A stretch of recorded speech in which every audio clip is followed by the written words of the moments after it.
Ayan mga bossing, quick testing tayo ng smart home wifi na R221S version 2. So ayan bossing, may lagayan ito ng outdoor antenna. So nakakabit ang Globe Memo with satellite dish natin. Tapos may isang LAN. Tapos power. Ayan mga bossing. So tingnan natin yung dashboard niya mga bossing. So dito sa internet section, ayan may LTE band settings at IMEI changer. So, pwede tayo mag-select all. Ayan, tapos i-save ninyo. Pwede nyo i-click yung reset. Ayan. Or magpili kayo ng mga bands dito. Okay? Sample lang yan. So, dito sa engineering information, so dito makita yung kaniyang status. So, ayan, may signal bar dito. Tapos, ngayon, ang bands ngayon na nakakonect is band 1 at band 8. Naka-CA siya. So, ito yung kanyang status.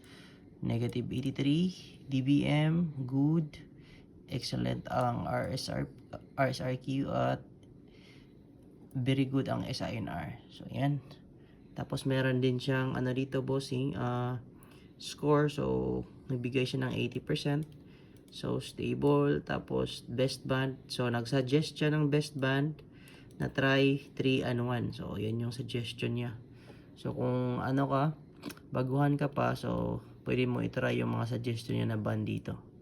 Tapos, pwede din ito sa, makita din dito yung antenna settings niya. Ayan.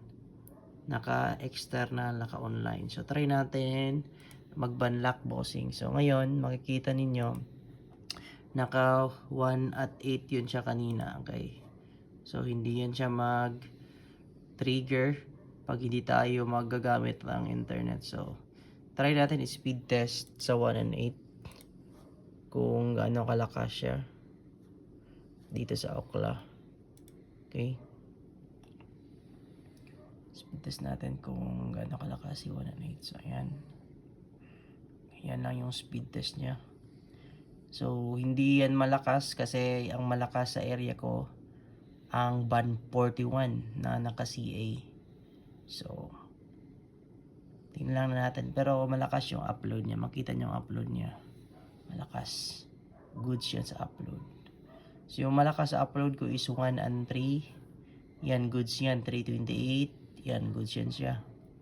Sa band 41, malakas sa download pero mahina sa upload. So, yan. Yan yung natin, speed test. Try natin mag-speed test sa mag-banlock sa ibang band. So, refresh lang natin para makita natin. So, yan. Naka 128 siya ngayon. So, try natin mag-banlock sa 1 and 3. Yan, click nyo lang siya. Tapos, save. Tapos, may lalabas. Yan na, set band successfully. Hintayin nyo lang mag-load yung kanyang browser. So, sobrang dali lang yan mga bossing. Tapos, ayan. To, punta tayo, balik sa engineering. Yan. So, ngayon, 1 and 3 na yan siya.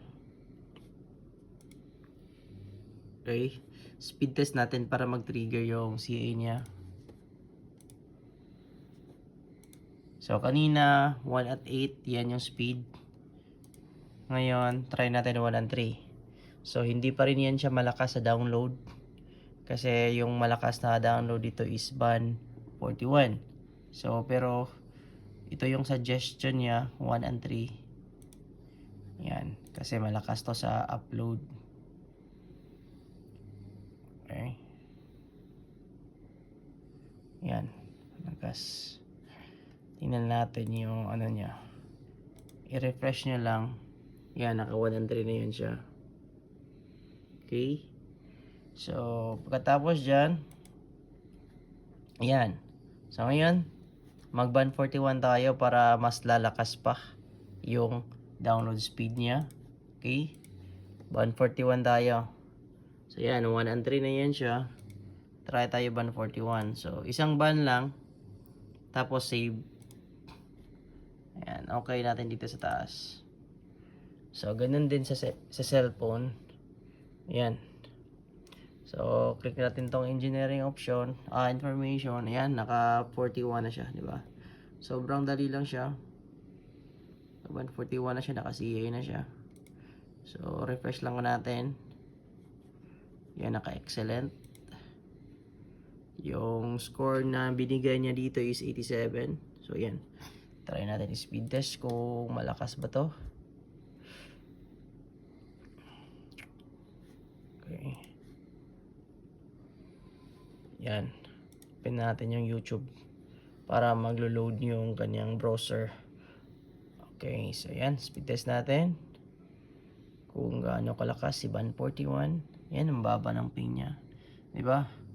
Si Band 41 malakas dito sa area ko. Umabot siya ng 87. Yan. Lakas siya. Lakas. Pero yung upload niya, hindi naman siya masyadong ganun kalakas. Diba? Compare natin sa iba, about 16, ito 18, minsan 30. So ito nasa, yan, buti na lang umabot siya ng 10. Yan, goods pa rin yan siya. So depende din sa area nyo, bossing, kung anong malakas nyo. So ito ay gamit natin dito ngayon is Globe na only data. Okay? So yan lang, bossing. So goods din to si R221S version 2. So yan. Yan na po. Thank you so much.